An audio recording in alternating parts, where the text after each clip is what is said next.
Özəl bir prosedur, özəlliyi nədən ibarətdir? İmplant gelin oynaq daxilinə doğru yerə yeridilməsi. Nədən doğru yerə edirəm? Çünki implant gellər çox özəl gellərdir. Bunlar həddən artıq çox qatılığı, sıxlığı olan gellərdir və oynaq daxilində uzun müddət qalır.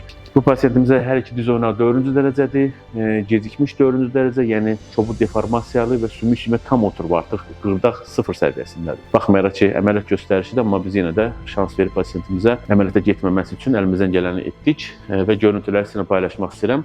Üstdən gələn sümük, bu sümük, aşağıda isə qamış sümük, arasında isə oynağın yarığı. Xəstə uzandığı üçün oynaq arası biraz geniş görükür. Biz onu xüsusən də ayağını çəkərək oynaq arasını aralamağa çalışdıq ki, oynağın birbaşa çökmüş hissəsinə, yəni sümük-sümüyə dirənən hissəyə daxil olmaq üçün. Görürsünüz, bizim iynəmizin gedişi tam oynağın yarığının içərisindədir. Gördünüz, kontrast maddə birbaşa sümüyün sümüyə dirəndiyi yerdə gözəl də yayıldı. Bunu görməyimiz artıq bizə imkan verir ki, doğru yerdədir və biz implant geli oraya yeridə bilərik. İmplant geli yeridikcə görəcəksiniz, bu kontrast maddə gellə bərabər bütün oynaq daxilində çox gözəl şəkildə yayılacaq. Görüntüləri, növbəti görüntüləri keçirik. Baxdınız, bax, artıq dərman maddəsi bu tərəfə də keçir. Növbəti görüntü daha çox keçdi. Görürsünüz, bax, oynağın digər tərəfinə də doldu. Çox mükəmməl şəkildə bizim vurduğumuz implant gel sadəcə oynaq arasında yayıldı.